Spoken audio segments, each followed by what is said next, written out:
Bonjour à tous, j'espère que vous allez bien. Nous sommes dimanche 25 décembre et je vais aborder la Coupe du Monde.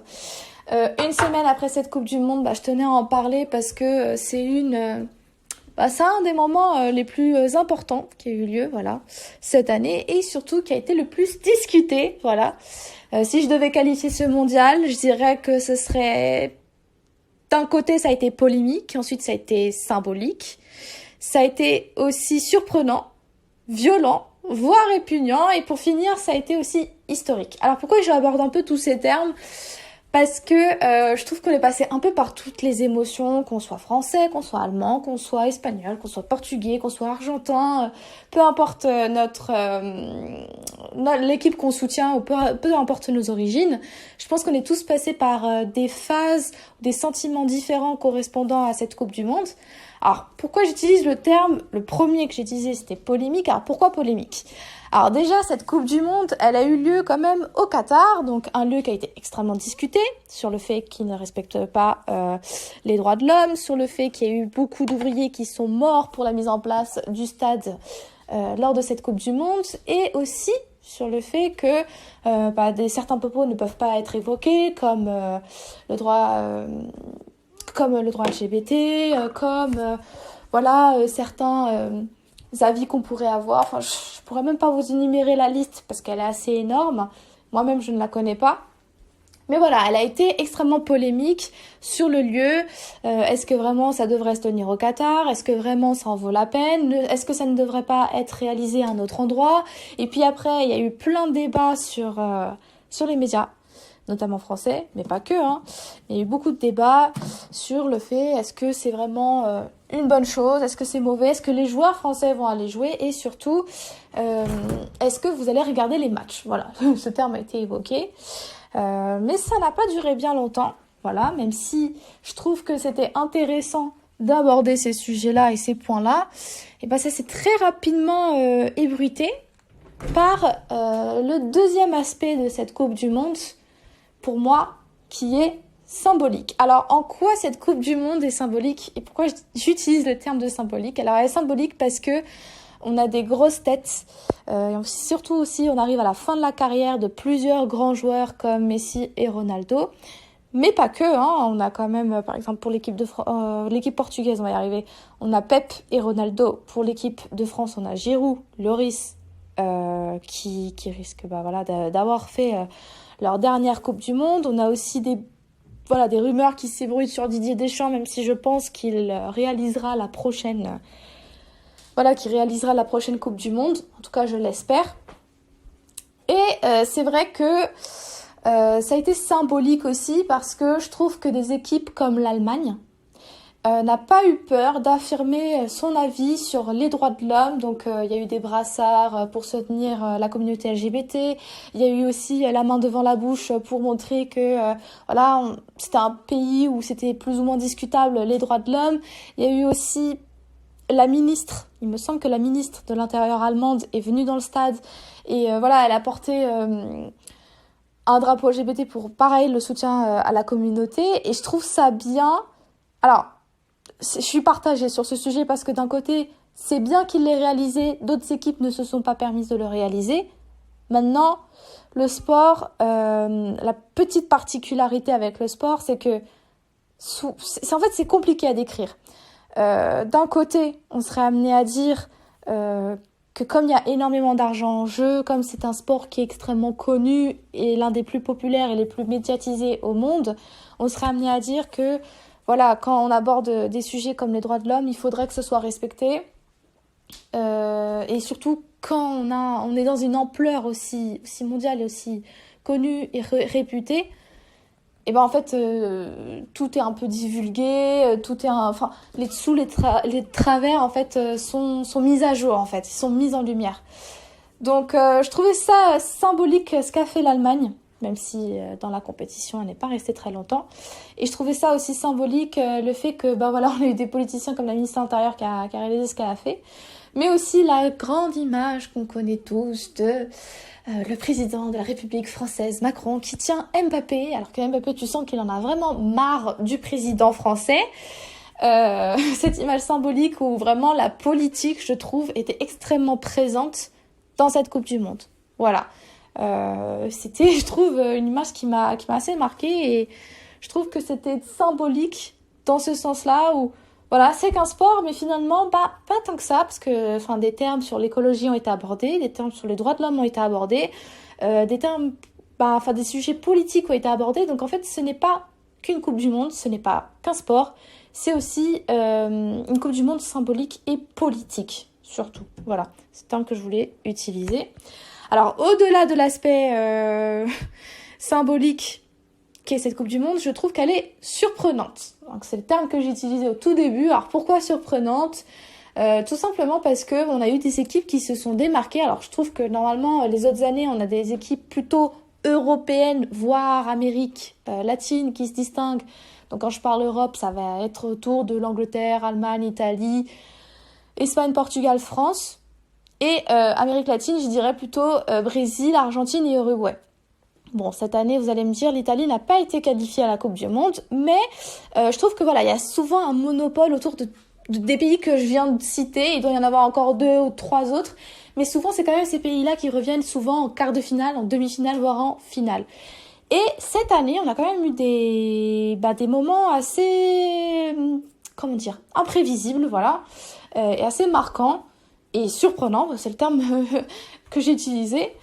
Parce que voilà, on a eu l'Australie qui a quand même réalisé une bonne compétition, on a le Maroc qui est arrivé en quart de finale, et on a eu aussi la Corée du Sud quand même qui a très bien joué, on va pas se mentir, avec les différentes équipes qu'elle a rencontrées. Donc je trouve qu'elle a été vraiment surprenante. Vraiment, c'est le terme qui correspond le plus à cette Coupe du Monde. Jusqu'au bout, on est passé par toutes les émotions. Et à la finale, alors on savait pas si c'était là. Au début c'était l'Argentine, ensuite c'était la France, ensuite finalement on est passé au tir au but. Au tir au but on pensait que c'était la France, finalement c'était l'Argentine. Bref, on est passé par toutes les émotions et en fait c'était impossible de faire un pari ou de dire je pense que c'est ce pays qui va gagner. En fait à chaque fois on était surpris, on était étonnés, finalement c'était tout l'inverse. Donc c'était difficile de réaliser des paris sur cette Coupe du Monde. Et je trouve que c'est bien que des pays comme le Maroc, comme la Corée du Sud, comme l'Australie se sont distingués pour ce mondial. Ça retire un peu ce monopole qu'on avait dans les anciennes Coupes du Monde et dans les anciens Euro ou Copa América. Pour en revenir à cette Coupe du Monde, donc le terme que j'aimerais aussi utiliser au-delà de polémique, symbolique, surprenante, c'est le terme violent, répugnant et historique. Alors, on va commencer par violent et répugnant, parce que les deux se rassemblent en un, c'est quand même des synonymes. Alors, violent, pourquoi ? Parce que je trouve que dans cette Coupe du Monde, il y a une certaine forme de violence dans le sens où, non seulement que ça rejoint aussi un peu l'aspect polémique, le côté où t'as des journalistes, ils peuvent pas parler de ce qu'ils veulent, t'as des supporters, ils peuvent pas s'habiller de telle manière, enfin, vraiment, il y a une forme de violence non seulement en dehors du match, mais aussi à l'intérieur du match. Alors, pourquoi à l'intérieur du match ? Parce que il y avait vraiment cette forme de compétition, cette forme de violence qu'on a retrouvée avec notamment Ronaldo et Messi, donc 2 grands joueurs, 2 joueurs qui ont marqué l'histoire du foot, donc lequel est le meilleur, et puis ça crache l'un sur l'autre, et puis Ronaldo il allait pleurer dans les vestiaires, et que Messi il a gagné du coup la Coupe du Monde, alors c'est Messi le meilleur joueur du monde. En fait il y a eu vraiment cette forme de violence qui est arrivée sur les réseaux sociaux, et elle s'est encore plus accentuée vers la fin, quand on est arrivé à peu près vers le quart de finale. Ça c'est... Vraiment, je pense que cette Coupe du Monde, elle a pris une ampleur de violence assez dingue. Donc, quand Ronaldo, est parti, il allait pleurer, ça n'allait pas. Je pense que c'était aussi sa dernière Coupe du Monde, qu'il avait vécu une année assez difficile entre la mort de son fils. De l'autre côté, il y avait le fait qu'il apprenne que sa mère a le cancer. Qu'en même temps, il est délaissé par son club. Et il arrive à l'équipe portugaise et le coach lui fait comprendre qu'il est un peu de trop. Forcément, je pense que ça a un impact sur le moral. Donc, il y avait vraiment cette forme de violence, je pense, pour ce joueur-là, en particulier pour Ronaldo. Mais pas que. Il y a eu aussi une forme de violence, je trouve, entre certaines équipes. Il y a des matchs comme l'Argentine et le Pays-Bas. Donc, quand ils se sont affrontés, c'était une forme de violence assez dingue. Il y a eu quand même 16 cartons jaunes et un carton rouge. C'est énorme. Et il y a eu beaucoup d'injures, beaucoup d'insultes. Il y a eu carrément des bagarres. Il y a eu des moments où ils sont presque arrivés à la castagne. Et genre, à aucun moment, il y a eu des sanctions. Alors que déjà, il y a eu une forme de violence qui était assez importante entre l'Argentine et le Pays-Bas. Quand on arrive du coup au quart de finale, donc France, alors pas France, j'allais dire France-Portugal, mais ça n'a pas eu lieu, mais Portugal-Maroc, alors je trouve que ça a été violent parce qu'il y a beaucoup de Français. Alors c'est pas pour défendre la communauté marocaine, mais tout de même, c'était assez impressionnant. Il y avait vraiment beaucoup de personnes qui étaient en mode on a peur parce que le Maroc il va gagner, du coup il risque d'avoir des voitures brûlées. Il y a vraiment ces termes-là qui ont été utilisés. Finalement, il n'y a rien eu de tout ça et le Maroc a gagné contre le Portugal. Par contre, il y a eu une forme de violence quand il y a eu le match Argentine-France, où là, alors ça, je pense que personne ne l'avait vu venir. Il y a eu une forme de violence, que ce soit dans le match, que ce soit en dehors du match, mais aussi après cette Coupe du Monde. Alors, pourquoi dans le match, après le match et en dehors de cette Coupe du Monde? Alors, tout simplement parce que dans le match, le gardien argentin, on l'a vu réaliser plusieurs symboles, plusieurs formes. Il a été extrêmement irrespectueux. Là, il y a plein de vidéos qui n'arrêtent pas de sortir de lui sur les réseaux sociaux. Et surtout, quand il y avait les joueurs français qui ont réalisé le tir au but, en fait, c'est pas une critique encore une fois. Hein. Enfin, on est dans une Coupe du Monde. Forcément, tu vas plutôt faire un focus sur les joueurs. Mais en fait, on voit plein de vidéos qui sont en train de sortir où en fait, le gardien argentin, il n'arrêtait pas de déstabiliser les joueurs français. Et il fait pas que ça pour l'équipe de France, hein. Il le fait tout le temps pour à chaque fois qu'il joue contre une équipe, il déstabilise en quelque sorte pour que le joueur en fait il ne tire pas tout simplement ou qu'il panique en fait. Et parfois ça marche, là parfois ça ne marche pas, là ça a marché pour le coup. Et ça a été aussi violent, voire le terme répugnant, parce que pendant le match, en fait, on voit certains symboles, on voit aussi des propos un peu racistes, même pas un peu, même beaucoup racistes envers plusieurs joueurs français qui sont sortis de la part des Argentins, mais pas que. Des propos qui ont été aussi assez violents, que ce soit même dans les médias argentins, donc les publics argentins qui s'est permis de faire des chants en disant que Mbappé, c'est un joueur camerounais, c'est pas un joueur français, mais il a les papiers français. Bref, plein de réflexions qui sont un peu, limites. À aucun moment il y a eu ce genre d'injures pour le match Portugal-Maroc. Pourtant, tout le monde était en mode, alors le Maroc, ils vont parler mal, ils vont tout casser. Ça n'a pas eu lieu. Ça n'a pas eu lieu. Pour l'Argentine et pour la France, il y a une forme de violence, notamment en Argentine. Voilà, il y a une forme de violence où vraiment...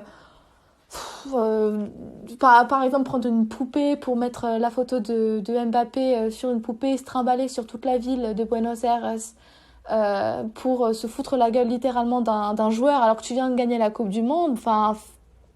Profite de ta Coupe du Monde, sois heureux, mais pourquoi tu donnes autant d'attention à un joueur? Et vraiment, il y a eu ça qui est revenu très souvent. Beaucoup d'Argentins... en fait, se foutaient littéralement de la gueule de Mbappé. Les gars, vous avez gagné sur un tir au but. De base, c'était un 3-3. Il y a eu un tir au but. Oui, il y a des joueurs qui n'ont pas marqué. En même temps, tu as un gardien un peu stupide qui est en face de toi, qui essaie de te déstabiliser. Vous n'avez pas non plus gagné 6-3. Quand il y a eu le match en 2000... alors, ça remonte déjà. Il me semble que c'était en 2004. Pas en 2016. 2016, c'était encore avant. Donc ça devait être aux alentours de 2012, même peut-être encore avant. Bref, quand il y a eu le match Allemagne-Brésil, un des matchs les plus connus, où il y a eu un 6-2, ou je sais plus, à aucun moment on a vu l'Allemagne se foutre littéralement de la gueule du Brésil, alors que le Brésil était quand même 6 pieds sous terre à l'époque. Mais jamais on a vu autant de haine, autant de rancune et autant de violence. Alors que quand même, je trouve que c'est un sport où il faut être assez modeste, même si tous les joueurs ne le sont pas, bien évidemment. Mais je trouve que c'est un sport où, le meilleur gagne. Il doit pas avoir interféré cette forme de violence et cette forme de rancune comme il y a pu y avoir pour cette Coupe du Monde. Là, il y a encore, une semaine après cette Coupe du Monde, il y a encore des vidéos qui sont en train de sortir, que ce soit sur le gardien de l'Argentine, sur les joueurs argentins. On voit aussi, là, il y a une vidéo qui vient de sortir, on voit Lionel Messi, oui, on va y arriver, Léo Messi, ouais, bref, avec la tortue, en l'occurrence à Mbappé, qui la balance entre les joueurs argentins. C'est petit, voilà, c'est petit, vous avez gagné, mais voilà, c'est pas la peine d'en faire des caisses. C'est vrai que cette forme de violence et cette forme de rancune, pour moi, elle survient un peu de nulle part, ou elle n'est pas forcément compréhensible, ou elle est un peu gratuite, en quelque sorte. Voilà, donc c'est vraiment un terme qui était important de l'évoquer, parce que je trouve qu'il est ressorti, qui ressort pas mal là ces derniers jours. Et puis le dernier terme qui décrirait vraiment cette Coupe du Monde, c'est vraiment l'aspect historique. Alors pourquoi historique ? Parce qu'on avait quand même deux grands joueurs, Messi et Ronaldo, qui jouaient leur dernière Coupe du Monde, qui s'affrontaient, l'air de rien. Et cette bataille, en quelque sorte, a été remportée par Messi. Maintenant, beaucoup de vidéos sortent sur les réseaux sociaux en disant pour moi, c'est Ronaldo le meilleur joueur. D'autres disent pour moi, c'est Messi qui est le meilleur joueur. Donc, vraiment, c'est partagé. C'est vraiment partagé. Je ne vais pas donner mon avis parce que mon avis n'est pas forcément le plus... C'est pas celui qui détrône la vérité, dans le sens où c'est deux joueurs différents, dans le sens où ils ont joué dans deux pays différents, dans des clubs différents aussi, qui pour moi ça ne se compare pas. Voilà, je pense que c'est le terme à adopter. Je pense que les deux joueurs marqueront leur époque, leur histoire, de différentes manières. Et je trouve que ça... voilà, c'est la fin d'une ère et c'est le début aussi d'une nouvelle. On a quand même des grands joueurs, Giroud qui s'en va, sa dernière Coupe du Monde, Lloris c'est sa dernière Coupe du Monde. Pep dans l'équipe portugaise, c'est aussi sa dernière Coupe du Monde. Il y a plein de joueurs dans plein d'équipes qu'on reconnaît de vue ou qu'on ne connaît pas forcément parfaitement ou qu'on ne suit pas, mais c'est leur dernière Coupe du Monde. Et pour moi, c'est quand même la fin d'une ère, dans le foot en tout cas. Et aussi le début d'une nouvelle. Alors pourquoi le début d'une nouvelle ? Parce que vis-à-vis de l'affront qu'il y a eu entre la France et l'Argentine, je pense que ça aura forcément des répercussions sur le club du PSG. Voilà. Je pense que je ne serai pas la dernière à dire qu'il risque d'y avoir beaucoup de... Moi, j'aimerais bien être une petite souris, en fait, tout simplement, hein, pour la rencontre entre Messi, Neymar et Mbappé dans les couloirs du PSG. Enfin bref, dans le camp d'entraînement du PSG, ça risque d'être assez amusant ou pas. Je pense qu'il va y avoir des séquelles côté Mbappé. Je pense que ça marquera peut-être la fin aussi de sa signature avec le PSG. Pour moi, il risque de s'en aller du club. Peut-être qu'il restera, hein, peut-être que je me trompe. Mais je pense que ce match aura forcément des répercussions sur leurs clubs respectifs. Voilà. Et surtout sur le club du PSG. Il y aura un impact. Positif ou négatif, il y aura forcément un impact. Et ça ne serait tardé, je pense.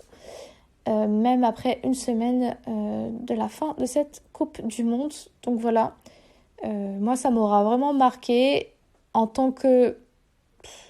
Comment dire ?